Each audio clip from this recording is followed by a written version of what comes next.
want you guys to go support Piston Mike. Y'all go hit the subscribe button. He at 480 right now. Let's get him to 1,000, 100,000, 500,000, million subscribers as soon as possible, bid.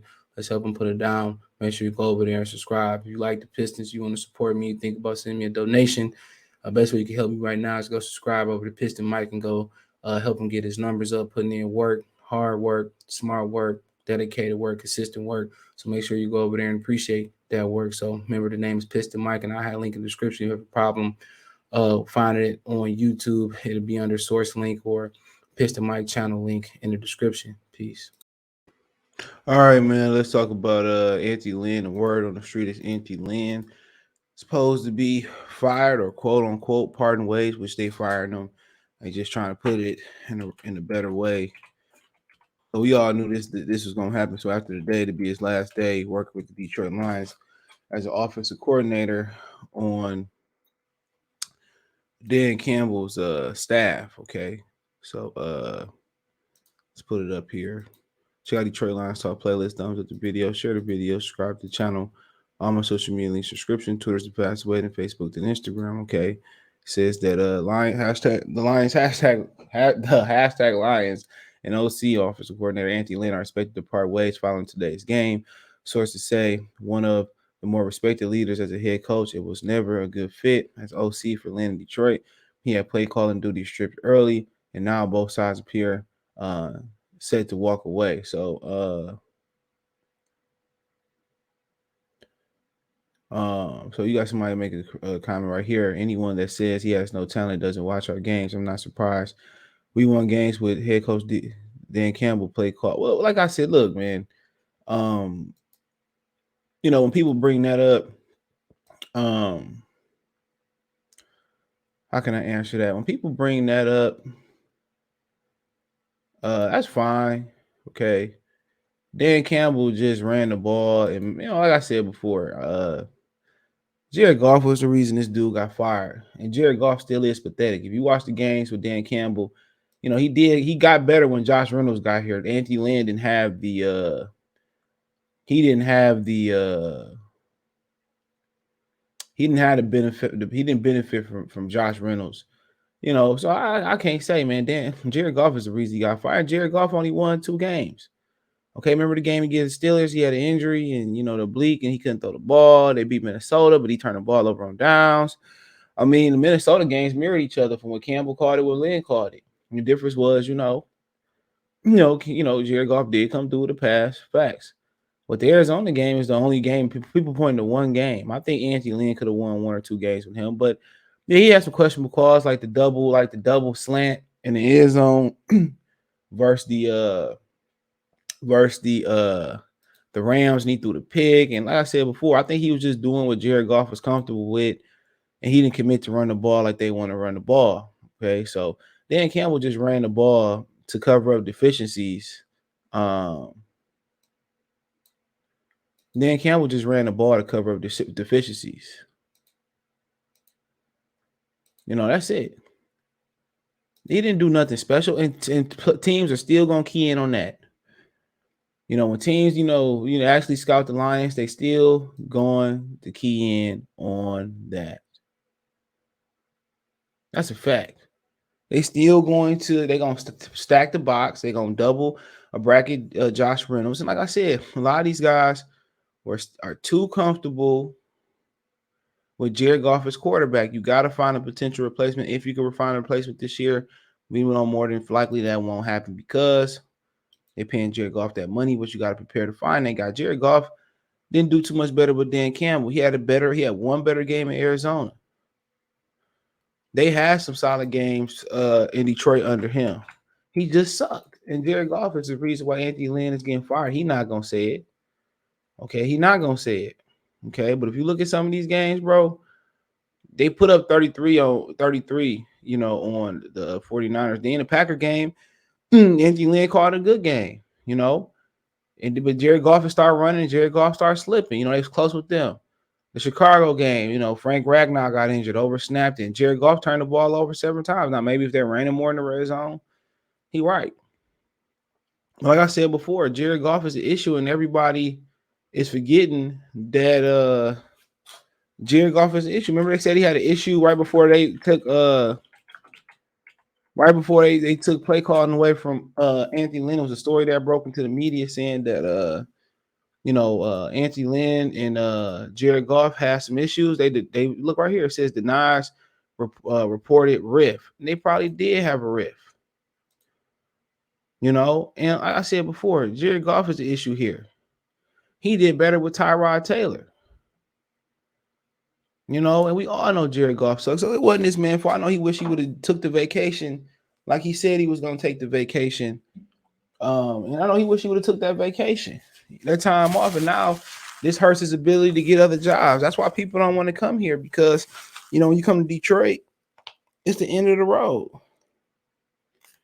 Can't blame people want to come here, man. And it wasn't his fault they picked Jared Goff. You know what I'm saying? He had to work with what he got. And Dan Campbell ain't did too much better neither. At all. So it is what it is. It is what it is, man. I know he wish he never would have came here. You can't blame him. Can't blame him. Because Jared Goff, the problem, and everybody's seen because Jared Goff beat Minnesota, he beat Arizona, and Arizona's a team that's really, really sliding, late. They got to win over the Cowboys. Like everything is okay. No, there's no good quarterbacks this year. Well, y'all said it was all the good quarterbacks going to be this year. Then last year, the quarterback class was hyped up. Remember, the quarterback class was all hyped up last year, and guess what happened? Mac Jones and Davis Mills, the two best players that was in that class. It's guys out. It's always guys out there. History tells us one quarterback that can be successful in this draft most of the time. But like I said before, Jared Goff got this man fired because he sucked. When Dan Campbell had him stick around, he gonna get his ass fired. He got fired because of Jared Goff. Because Goff can't hold on to the ball. And Sean McVay went through the same thing. The Rams just had more talent. So what you expect a guy like Anthony Lynn to do with him? I know he wish he never came here. Jared Goff just ain't that good. And people just want to think you can win with him. You can't win with him. The Rams showed that. They made it, but they made it in spite of him. Come on, let's stop it. They made it in spite of him.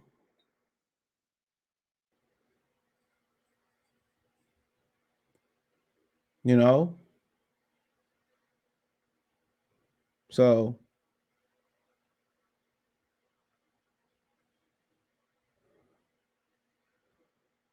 but it is what it is. That's messed up. He got a raw deal. We know he got a raw deal. And we got to bring you back to let's just bring you back to square one where they had beef and Jared Goff wasn't that good. I mean,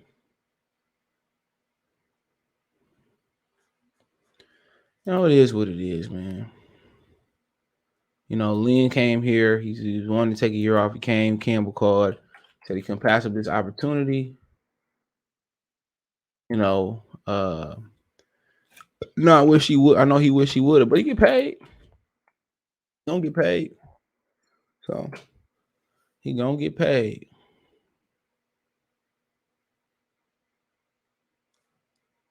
He gonna get paid. So, we'll see what happens with him. But he got fired because of Jared Goff. It wasn't like he had some type of young rookie that, had some potential or whatever. He had a throwaway. When one of the best offensive minds, Sean McVay, can't get them together. You know what I'm saying?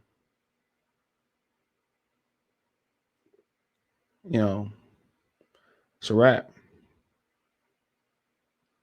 It's a wrap. But I mean, at the end of the day, now Dan Campbell said he ain't made a decision on relinquishing play calling duties.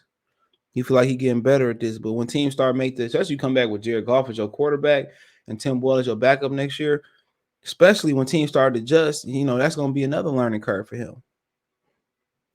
Because teams don't adjust to what you're doing. It's simple.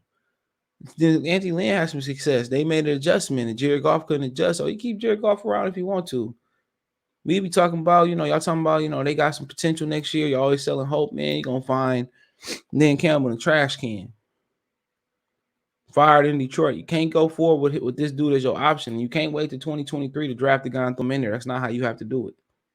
No matter how ready your team is or how more ready offensive line. With this dude throwing the ball, you got to get help now. He already sucked, and now he's starting to break down towards the end of the season. He's starting to get injured. Get this. They really should get this guy here. Maybe they can pull Deshaun Watson off. I doubt it. That's worth the cap hit. Jared Goff is a bum, and people need to notice that, bro. All them games he went with turning the ball over, not throwing a touchdown, he's a bum. And no matter if you put the perfect all Madden, rest in peace to John Madden, all Madden team around him, he's still not gonna win because he ain't shit. Straight up and down. He ain't nothing. He's really a backup fringe starter. You know, he's really Fitzpatrick, Ryan Fitzpatrick. And if they go forward with him, and don't be surprised they don't get him an extension, bro. Don't be surprised. He know he got to work for a money next year. Don't be surprised they don't give him another extension. Because Brad Holmes love his sweaty dirty draws. Don't be surprised, bro. It went from him throwing him under the bus to, you know, a lackluster Minnesota win and then a really good Arizona win for people to say, okay, we can win. Detroit Lions are so gullible, bro. Their fans are so gullible. And the organization is just as gullible. The only real people that keep it real with the Lions is the media. And the Lions got beef with the media. And I sure wish the fans would take the media job, but every time it's a glimmer of hope, the Lions fans want to show their butt. But I said it is what it is. You know Jared Goff can't play. You know, I said, well, there ain't really no good quarterbacks this year. Well, and then somebody drafted a good quarterback, and they be good, and y'all sit here with the dumb looking face. So, I mean, we did pass up on Mac Jones. You did pass up on the deal that would have landed you Sewell, and potentially Justin Fields with Sewell and Mac Jones. You did pass up on David Mills. So, like I said before, Brad Holmes obviously can scout talent. He definitely can scout receivers and, you know, cornerbacks and all that. But the question is, you know, just like John Elway, can he scout a quarterback? We'll see. Check out Detroit Lions Talk playlist. Let me know what you girls and guys think in the comment section. Want to financially support the channel? $ CJ Good 313 on Cash App, Venmo CJ Good 313 Cash App, and Venmo roll at the bottom of the screen. PayPal link in the description. Appreciate everybody financially hold me down. Like, whoa, rest in peace to Black Rob. Find me on Twitter, Facebook, Instagram. If you have a business question, query, sponsorship, video quest, all my social media subscription. Twitter's the fast way, and Facebook and Instagram. Want to make a financial donation? Best donation you want to make is thumbs up the video, comment, share the video, subscribe to the channel. And subscribe buttons, bell icon button. Check the Detroit Lions Talk playlist. Lions play Packers at 1 o'clock today at Ford Field. Packers will play their starters sometime. Appreciate the love and support. We'll be here after the game. Peace.